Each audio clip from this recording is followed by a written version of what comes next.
अध्यक्ष महोदय, इसलिए मेरी सलाह प्रारंभ होती है यहाँ से। अध्यक्ष महोदय, कि आपने देखा होगा कि बहाली उत्पाद सिपाही की बहाली हुई, प्रारंभ हुआ। कुछ लोग दुर्भाग्यवश यहाँ के नौजवान स्वर्गवासी हो गए, उन्हें 10 किलोमीटर दौड़ना पड़ा। क्या कारण थे उसके, अभी उस पर नहीं जाना चाहता। मैं सरकार को धन्यवाद देता हूं कि सरकार ने फिर अभी उस पर नीतियों और निर्णयों में अपने बदलाव किए कि अब 1.6 किलोमीटर ही दौड़ना होगा। उसके लिए धन्यवाद है। लेकिन मैं एक बहाली का चर्चा करना चाहता हूं, वो है चौकीदार की बहाली। अध्यक्ष महोदय, मैं माननीय मुख्यमंत्री जी से मिला भी था, इस दिशा में उनसे आग्रह भी किया था, लिखित भी आवेदन दिया था।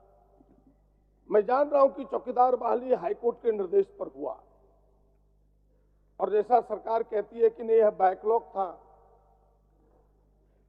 इसीलिए एससी को आरक्षण नहीं मिला, दलितों को आरक्षण नहीं मिल पाया उसमें। लेकिन अध्यक्ष महोदय, फिर दलितों को आरक्षण ना मिला तो फिर ईडब्ल्यूएस को क्यों मिला? मेरा पहला प्रश्न उसमें यह है। ईडब्ल्यूएस को तो आरक्षण नहीं मिलना चाहिए, बैकलॉग था, लेकिन ईडब्ल्यूएस को मिला, उसके रिजल्ट भी आए, उसके चयन भी हुए। तो यह जो चौकीदार की बहाली है अध्यक्ष महोदय, उसके नियमावली मेरे हाथ में है। यह नियमावली पिछली सरकार ने बनाई है, और यह नियमावली ही विरोधाभास है। इस नियमावली में एक बिंदु यह है अध्यक्ष महोदय कि अभ्यर्थी को संबंधित बीट क्षेत्र का स्थायी निवासी होना होगा। बिल्कुल सही। बीट में एक पंचायत के 10 बीट बनेंगे, कई 80 घर, 90 घर, 100 घर के, उस बीट का स्थायी निवासी होना आवश्यक है। लेकिन अध्यक्ष महोदय, फिर आगे कहती है यह नियमावली कि भाई आरक्षण जो लागू होगा जिला स्तरीय होगा, नौकरी जिला स्तरीय होगा। जब आपने यूनिट बीट को मान लिया तो पहले ही जिला उपायुक्त को यह निर्णय करना चाहिए कि कौन बीट रिजर्व होंगे, कौन बीट अनरिजर्व होंगे, जो कोई उपायुक्त ने नहीं किया अध्यक्ष महोदय। अब जो सारे बीट अनरिजर्व रहे, अब उसी में से आदिवासियों को भी कंपटीशन पिछड़ों से सामान्य से करना पड़ा, दलितों का भी कंपटीशन उसी में करना पड़ा। पहले इनको रिजर्व करना चाहिए। तो ये पूरी बहाली मैं दावे के साथ कह सकता हूं कि आज न कल उच्च न्यायालय इस पूरी बहाली को रद्द करेगा। मैं दावे के साथ कह रहा हूं, जिस प्रकार रघुवर जी की सरकार थी, यहाँ आपके अगर ध्यान में हो तो उस समय 13 और 11 जिले की बहाली हुई थी। मैंने उस समय भी कहा था कि ये आज न कल रद्द होगा। रद्द हुआ तो सरकार ने किसी तरह उसकी जान बचाई सुप्रीम कोर्ट में जाके अध्यक्ष मोदी। यही कहानी इसमें है। ये पूरी बहाली गलत है। सरकार को इनसे एक बार संज्ञान लेना चाहिए और इन विषयों को देखना चाहिए। अध्यक्ष महोदय, दूसरा मेरा आग्रह होगा कि अनुबंध पर बहाली और आउटसोर्सिंग, ये इस सरकार की जमाने से नहीं है, पुराने जमाने से चल रहा है। लेकिन इस सरकार से लोगों को उम्मीद है। यह बहाली अध्यक्ष महोदय नौजवानों का शोषण भी करता है, और यह बहाली आरक्षण विरोधी भी है।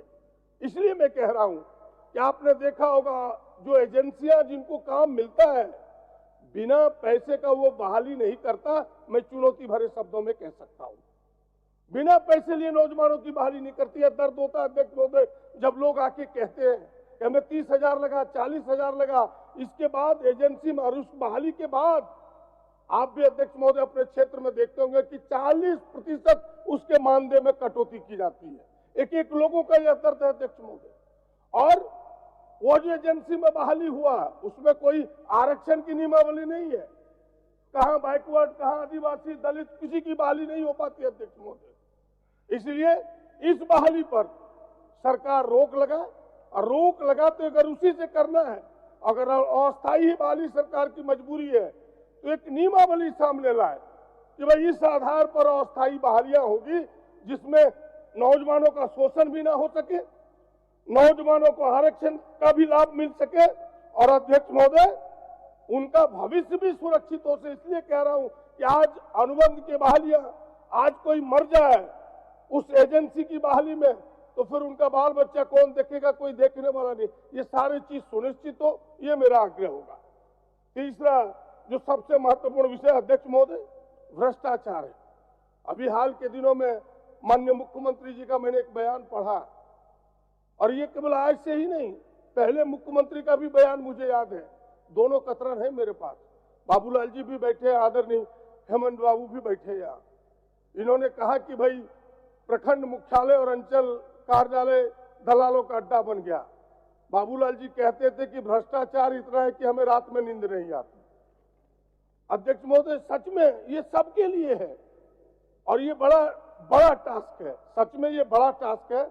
इस पर कैसे हम नकेल कसे, इस दिशा में सरकार को कठोर कदम उठाने चाहिए। आज आप देखें मनरेगा, जो यूपीए गठबंधन सरकार ने मनरेगा को आगे बढ़ाया, अध्यक्ष महोदय, मनरेगा आज मजदूरों का योजना नहीं, बिचौलियों का सौदा बन के रह गया ब्लॉक कार्यालय में। सारे जॉब कार्ड उनके पॉकेट्स में रहता है, 40% की कटौती होती है। अध्यक्ष महोदय, कहानी ये है, मैं बहुत दूर नहीं जाना चाहता, ये आज्ञापूर्वक कहना चाहूंगा कि ये एक विषय अध्यक्ष महोदय, और मेरा एक प्रमुख जो सबसे जुड़ा हुआ है, मैं उस और ध्यान करना चाहता हूं कि बार बार हम सब देखते हैं, जिस और ध्यान पूरे सदन का लाना चाहता हूं कि जो उपायुक्त का व्यवहार, पिछले दिनों आपने देखा कि हमारी एक सदस्य के साथ क्या हुआ। अध्यक्ष महोदय, सरकार ने कई बार दिशा निर्देश जारी किए, और वह दिशा निर्देश अध्यक्ष महोदय कि भाई उपायुक्त का व्यवहार, आईएएस आईपीएस का व्यवहार जनप्रतिनिधि की ओर कैसा होगा, इसके लिए गाइडलाइन है। और इस सरकार ने भी एक बार नहीं 10 बार गाइडलाइन जारी की है।